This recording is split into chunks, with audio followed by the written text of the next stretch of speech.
Hey YouTube, man, look at this weather. Y'all wish me some safety travels out here. It's coming down, down, down, down. Shit, just came from out there walking my dog and throwing my trash away. I'm damn soaked. So let me get out these things, this wet coat before I start this video. But alright, this video is gonna be about obstacles, get through the bullshiz or shit. So as y'all know, I always try to use my situations to inspire or just show others that, you know, if I can do it, you can do it. And you know, some people are, you know, shy to put their business out there, but I'm to a point in my life that, you know, it don't faze me what I'm going through anymore, because after a while when you keep going through stuff, you kind of get numb to the bullshit and the pain of it, and you just learn to not stress about it as much, because after a while it becomes to where you kind of get immune to what comes with going through bullshit. So it's like bullshit on top of bullshit. At first, you know, a lot of times people can either cry, you know, anger, spaz out, depression. You know, I pretty much done hit all those plateaus, but now it's like, instead of letting any of those, you know, emotions get me to where I'm not being productive, the way I survive going through some stuff is I go straight into what can I do about it. Okay, it's some shit that's coming up, but instead of me wasting my time down and out and depressed or angry, okay, I'm not going to do that. I want to sit here and I'm going to use the time and the brain power that I have to figure out how to solve this problem. So a lot of the obstacles that I'm going through right now, and it's just to name a few, like I said, I've been out here since last December, really last November is when I came to Prime. And from November up until now, it's been like just a whole slew of shit just consistently going on, threatening for me to quit this job and everything. But I still keep it trucking, you know. I still keep it trucking because my passion is here for trucking. But the two incidents that's going on now, alright, I have two oldest sons, right? And my oldest son is 19 and my next oldest son is 17. And everybody, if you got a whole bunch of kids, everybody got them black sheep kids that just fucking drag you through the goddamn mud, no matter how good you be to them, no matter how much you spoil them, no matter what you do. It's just these two bad apples. Not to say they bad apples, but these, like, it's just a set of kids that I'm sure a lot of, and some people might got great kids, all of them. But if you got a whole bunch of kids, out of all them kids, one of them just give you fucking grief. And out of all my kids, these two just give me so much grief. And it started in March when they first got locked up. And that was when I was still in, matter of fact, this was in February. I was still in my trainer's truck. And you know, obviously as a mother, because I'm a single mother, so I'm the mama and the daddy. So I pretty much got to deal with my boys as the mother and father. So they got locked up for, you know, doing some things in February. And my first thing was, oh, my babies, oh no. Because any mother that has kids that went to jail, that's almost like, especially if they're going to get some time, that's almost like death. So, you know, when you feel like you about to lose your child to years in prison, that really breaks a parent that truly cares down. I mean, I was crying, I was all of that. And I was even to the point where I was ready to quit. But, you know, I had my sisters, and then even at the time I was still married, my husband, he told me to keep, you know, trucking. My ex-husband told me to, you know, don't give up. Don't let them boys mess up what you do. They're going to do what they want to do no matter what you do. So you can't keep letting them stop you from living your life. And a lot of times, you know, parents seem to get caught up with these kids that put them through to where, especially as a single, most of the time single black mothers, I'm not racist or anything, but I'm just calling it how I see it. A lot of times, most of the time, there's a lot of single black mothers that has to deal with these type of issues as far as having to be the mommy and the daddy for their sons. And a lot of times when the son grow to be bigger than you, because my oldest son like 6'3", I'm only 5'7", and then my 17-year-old, he about 5'10". So now that they up in height, they look at me like I can trade them. They done tried me. Like, I done fought my 19-year-old a few times. I mean, me and him done got into it, like, me and him done got into it a couple times, and it's not right. But when these kids get to where they like semi-adults, they feel like they know it all, they get rebellious, they start putting you through a bunch of drama and all that. So, you know, they got in trouble in February, and my sadness and anger and stuff, it almost had me to a point to where I almost didn't get my career at Prime started. Like, I got into the training, I made it through, you know, getting my CDL, but I almost gave up in the beginning. And at that time, they got locked up. I ended up bailing my 19-year-old out, so he was going through all the court stuff. My 17-year-old, they ended up keeping him for like 6 months. Then he ended up getting out 6 months later on probation. And then his little stupid self get in trouble again. So he ends up going back to jail. Like, he's in jail now. And my 19-year-old son had a chance. Like, they put him on probation. So from February till now, he's been on probation and had chances to do other things. But instead of him taking the opportunity to build himself up, he do something else and go back to jail again. Now, you know, I kind of wash my hands with my 19-year-old. I really wash my hands with that, because you 19 now. I'm not legally responsible for you no more. So people can't look at me like, why you not doing for your underage child? But on the other hand, my 17-year-old, oh my freaking goodness, man. Like, this is in Gastonia, North Carolina. And North Carolina, once you get into their jail system, they try to fuck you without no Vaseline, straight up rape your ass. Like, I mean, it is what it is. Hey, man, this is a trucking channel, so I know the way I talk sometimes, y'all might think it's raw, but that's why I say keeping it 100 truck, because I'm keeping it 100. And, you know, I'm from Baltimore, and if anybody know people from Baltimore, I mean, we raw. We have a raw way of speaking. And then another thing, too, you know, when has trucking been soft anyway? Like, if you really look into the history of trucking, there's like a bunch of rebels. Like, trucking is, you know, it's raw. Trucking is raw, or country like, or whatever, but it ain't nothing soft about trucking. So I'm a truck driver, so, you know, it is what it is. And I don't mean no offense to offend anybody, but I'm just being myself. So, like I said, you know, either love me for who I am, or, you know, it is what it is. But like my 17-year-old, they got him, but they trying to keep him in there this time. Like, cause it's like, it seems like once you get into the system, they start adding on more and more stuff, especially if they feel like you ain't got no money to get legal representation. They'll try to add stuff on you to keep you in the system. Cause, you know, when you get in the system, the government gets grants for each inmate that's in there. I don't know the exact amount, but they get monies per day for each head that's in the cell. And then his public defender was supposed to be on my damn side, and she damn sure wasn't. She went behind my back and called DSS on me. She called freaking DSS on me, trying to say that I abandoned my son, because obviously, you know, I went through the divorce. So from the divorce, you know, all my family is back home in Baltimore, so I couldn't stay in North Carolina. But by the time I transitioned from North Carolina to Baltimore, my 17-year-old had already got locked up and in trouble. But I kept calling his PO. I kept calling the public defender, and that bitch got nasty with me. She was like, don't keep calling my phone. He's being charged as an adult, and this, that, and the third. You know, don't keep calling my phone. I only represent him. Well, bitch, if he's under 18 and you calling DSS on me, ain't I responsible? Which one is it? Either he's being charged as an adult to where I can't say nothing, or he's an underage child to where I need to do what I gotta do. So which one is it? You just trying to do what you gotta do to keep him in the system. Because even if they place him in DSS custody, they still getting money off of him. Because, you know, if they place him in a foster home or place him in a group home, that's definitely money coming in for whoever gets him. So all in a nutshell, all this stuff now, like from then, you know, I always put money on his books. Like, that wasn't too bad compared to what I'm going through now, because now they trying to get me for child abandonment, which I don't see how, because I'm calling and calling, and y'all steady telling me to stop calling y'all. Don't, you know, he's being charged as an adult. Now y'all trying to bring up charges on me. No, you're not going to do that.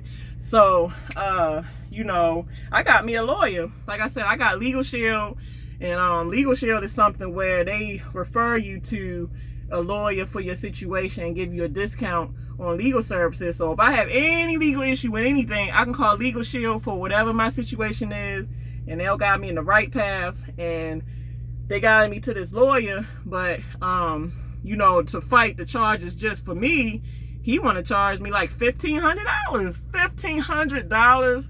And then, you know, I still care about my children's future, even though they just put me through so much. But I want him to try to fight my son's charges as well, because I feel like some of the extra stuff that they added on him was kind of just put on him. Like, he didn't do the rest of the stuff that they trying to say he did. Like, they really trying to keep my boy in the system. If you ever in Gastonia and you get in trouble and you need a public defender, do not get Andrea Godwin. This bitch, she discriminates against motherfuckers and she don't care. Like, she really don't care 2 cents. And I'm about to file a complaint against the bar against her, because that's really crazy how you'll try to break up a family because you just discriminating or whatever. So yeah, don't get Andrea Godwin. This female will try to mess you up depending on who you are. If she don't like you, whatever. And I don't even know this woman, so I don't know why she wouldn't like me. But all together to fight my son's charges and fight what they trying to do unfairly against me, $3 grand. And then on top of that, not only am I dealing with, you know, my 2 boys, like, obviously I had to transfer from North Carolina to Maryland. So it went from my husband helping me with my children while I try to pursue my career, OTR, over the road. Now that, you know, we ain't together no more, I had to get my sisters. I have 2 sisters that supposedly got my back, but one really got my back more than one. So, you know, like I said, I first got my kids home. My aunt had them at first, but then somehow, some way, she ended up passing away. So good thing my other sister, you know, before she passed away, my other sister ended up getting my kids from her. So when she passed away this summer, you know, that kind of almost bring tears to my eyes. But when she passed away this summer, that almost made me just want to say fuck this trucking thing. Because, I mean, bad enough you deal with a lot of stuff in trucking, and then you got to deal with your personal life, death, kids, bad kids, bills, this and that. So she passed away. That was rough. So my sister ended up getting them. But the only thing about her, you know, she was cool at first, but as things go on, you know, she always seemed to kind of had a problem with me doing better than her. And if she feel like, you know what I'm saying, that I'm doing better than her, it's like a competition between me and her, and it shouldn't be that way, because pretty much whatever I got, you know, you got it. Like, I mean, I buy stuff for her and her kids. Like, I pay the bills. Like, I'm pretty much the provider. Like, you know, my sister, because even after my aunt passed away and my sister got him, when she finally got him a couple weeks later, she ended up getting in a really bad car accident and she broke her neck and she almost lost her life. So I was dealing with that. So it was like, damn, you know, I'm over the road traveling and I'm trying to focus on doing my job and all this, but I'm riding with all this heavy stuff just weighing down on me. I mean, I'm good with, you know, dealing with issues, but I'm still human at the same damn time. But, you know, obviously when somebody is used to being, you know, not sick and healthy, and now you go from that to a disability, because obviously if your neck is broke, you're not the same person anymore. So she can't do the same, because she was a nurse. She can't do her nursing job no more. So now she's fully relying on me to pay everything, which I don't mind, but it's the whole attitude behind it. It almost, the way she come at me for money or whatever, it almost feel like, you know, like I'm her man. Like, damn, you know, am I your man? I'm your sister. God damn, you up here coming at me for every dollar you can fucking get. I mean, you know, it shouldn't always be about the dollar. You know, you ain't got to ask me, because if I'm one of them people where if you in my circle and you my friend, my family, my man, whatever the case, if I see it, you ain't got to ask me, because I'm going to do it. Like, you know, I'm one of them people where I've always been a great big helper. Like, I help everyone, everybody. And if I see a need, you ain't got to ask me. I'm going to do it before you ask, because that's just the kind of heart I have. Especially, like I said, if you're in my circle and I care about you, I ain't going to see you want for nothing. So, you know, most of my life, I've always been the head of the household. I've always been the provider. So I've always been this independent woman to where people depend on me for so much. And it's like, God damn, how am I supposed to get ahead when everybody just got their hands in my pocket, or everybody coming at me with all the problems to where I can't really just expand? Like, let me get myself together first, and then I can help you, because if I'm not together, I can't be no good to you, you know what I'm saying? So like my other sister, luckily she ain't really about the money. So now I gotta move out my sister's house. So I not only do I gotta have the $3,000, and this is all this month. Not only do I gotta have $3,000 this month for the lawyer, but now I gotta come up with another $2,300 to get this townhouse that I'm about to get. So all together, that's $5,300 that I have to have this month before this month comes out with, or at least by the beginning of next month. So you talking about stress, and then on top of that, fucking now y'all just seen the video. I'm getting down scale fee fines, and then motherfucking dispatchers want to talk shit, and then it's like it never ends. And then, you know, I'm still a mom, so, you know, I'm sacrificing a lot to build my LLC, my business, to get it off the ground. I know it takes grind, it takes blood, sweat, and tears, but that's exactly what it's taking, blood, sweat, and tears. But I want to be home with my kids, and I know a lot of y'all probably say, yeah, local is the way to go, which it is.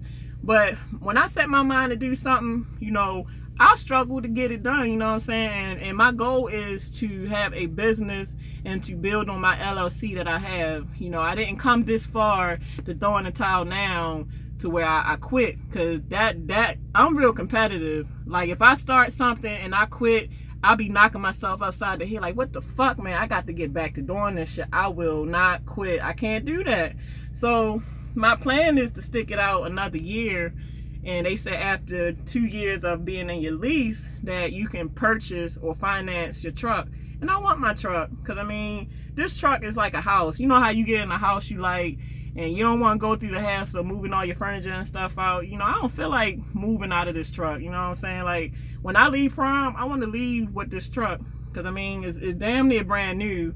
It got less than 60,000 miles on. I mean, I want this to be mine. So in order for me to do that, I have to put the time in. So all I need is one more year, and, you know, then I can have other options to be home more. But even at that, like I said, my dispatcher, like, you know what I'm saying, me and him is truly getting on one accord to where, you know, he's giving me hella better loads. I mean, for these last couple of weeks, this is one good news. For the last couple of weeks, this guy he been like sending me these nice ass loads. Like, these last 2 loads been over $2,000, you know, paying. Like this load I got just now, I'm going to Arizona, and I'm going to there from, where am I at? Oh, I'm sorry, I got a lot on my mind, but from Tennessee. And that's $2,300, almost 24. And the last load he had gave me was $2,200. So man, my next week, shoot, that's gonna be close to $3,000 take-home pay. So that's the money I need, because like I said before, $3,000 for the lawyer, for my son, and for me. And then I gotta come up with another $2,300 to make this move into this apartment. And plus I gotta get furniture, and plus I got bills to pay. So it's like, it never stops, man. It never stops. But as y'all see me through my videos, I don't show it. You know what I'm saying? I never take my frustration out on other people, because it's not their problem. And then everybody got some shit they going through. Y'all just ain't willing to talk about it. Me, like, when you start doing these YouTube videos, you start off all shy like, yeah, I was just wanting to say that, yeah, I work for but now, you know, you do enough of these videos, y'all already see I'm talking about shit buckets and all that. Like, I'm comfortable. Like, I don't give a damn. It ain't nothing nobody can say to me that either I ain't already heard before, or that ain't just gonna roll off more. Because the thing is, when you go through so much shit at one time, there's nothing nobody else can do to you, because you done been through it all, so it don't phase you no more, you know?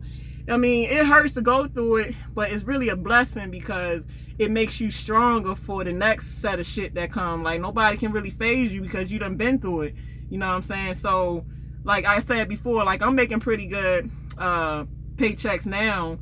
But before, like I said before, there's times where I might not see a check for damn near 2 to 3 weeks out here. So if I get a bad week, you know, I don't want to get a bad week, but if I do, I know how to make it through that rough time, because I've been through it before. Like, I'm not fake. I know how to deal with the shit, because it keeps coming up, and I know how to handle it. So it really kind of gives you the experience you need to get through the obstacles and the bullshits or shit that come your way. It makes you stronger. Like, it gives you, you know what I'm saying? Oh, look at that muscle. Dang. It gives you the muscle, you know. You need muscle. You need muscle in life. Life don't give a fuck about nobody, whether it's good or bad. It's up to your choices, your decisions, how you deal with stuff, to where you get through it. So I mean, like I said, if I can do it, you can do it. I'm dealing with badass kids, conniving, manipulative sister that's just in my pockets like I'm a motherfucking man. I'm dealing with, you know, I'm finally fully transitioning from my divorce to where things is getting on a level playing field. Dealing with the divorce, you know, dealing with being away from my kids, dealing with, like, I mean, it's just so much. But, you know, I keep it trucking. Like, I mean, I'm not phased, but I just wanted to, like, I always try to use my story to inspire. Like, I mean, people might talk shit or have some dumbass shit to say, but I don't give a fuck. Like I said, if people say anything retarded in the comments, it ain't nothing for me to just delete it. Okay, so, you know, you can say what you want. This is my video, so either whoever can use it to inspire them or, you know, use it to help them get to where they at or not. It doesn't bother me. My whole purpose of these videos is to help people, because I don't get not 1 cent for none of this. I don't get a cent from Prime. I haven't even seen a cent from YouTube. So every single video that I put out or try to put out to be informative is just for information. Like, you ain't got, like I keep saying, you ain't got to take my word for it. I'm just introducing you to the topic so you can expand on your own research to expand to either correct what I'm saying or just know. Like, I want people to know, because my whole thing that I live by is knowledge is power, and that's true. The more you know, the more a motherfucker can't get over on you. So, you know, that's my thing. Like, I love helping people. Each day I get up to try to make a difference in somebody's life. Like, I'm an Aquarius. Like, we are humanitarians. Like, you know, we love to help people. Helping people makes my day. Like, to me, the gratitude and just the fulfillment to know I help somebody is way more rewarding than money. Like, obviously I need money to get by, and, you know, I'm out here to make money in my field of work. But when it comes to reaching somebody that needs the love, or reaching somebody that just need advice, or reaching somebody that just needs support, because I mean, nowadays everybody out for themselves. Like, nobody really give a fuck about nobody. The quickest shit that somebody will do now is talk shit to you, kill your self-esteem, or try to do some grimy shit for a fucking dollar, you know. So when you got somebody that's genuinely out there to build you up, you know, you gotta honor those type of people, because that shit is rare. It's rare to find people that has a real genuine heart that cares to care. Like, it's hard. So when you find that shit, it's like, I'm holding on to this, babe. You ain't going nowhere, whether you a friend, family, spouse. Like, that is hard to freaking find. So at the end of the day, if I can do it, you can do it. And at the end of the day, I'm not looking for no sympathy. So, you know, I appreciate the comments where, you know, things will get better, boo, just keep it trucking. I'm gonna keep it trucking. I'm not looking for sympathy. The only thing, I'm just like, when I put certain topics out, I really am truly putting it out there to use it to show you excuse me, if I can do it, you can do it. Like, I just want to inspire, that's all. I want to inspire. So either it does or it don't. But, you know, I'm a tough lady, independent lady. I've been on my own since I was 15 years old. So this shit I'm going through this year, I done been through a lot fucking worse than that. So, I mean, I'm used to it. That's why I'm able to be a trucker, because, like I said, I'm from Baltimore. If you can survive and live in Baltimore, you can live and survive anywhere. That's why I got motherfucking survive on my wrist. Survive. That's what it's about. Survive. This life ain't promised to you right now, today, tomorrow, never. So survive. You gotta survive. So let me see how long it's been going. Too long. So I don't want to keep it any longer than that. But, you know, I'm not ashamed of my story. You know, I use my story to help others, and I have other topics that I am and want to touch on. So, you know, for all you haters, you know, you can try to put your stupid ass comments all you want, but it will get deleted. I won't entertain that, because I ain't got time to argue or entertain no bullshit. So it is what it is. Time is of the essence. I need to get this $2,300, baby. Got to pay that lawyer. All right, y'all.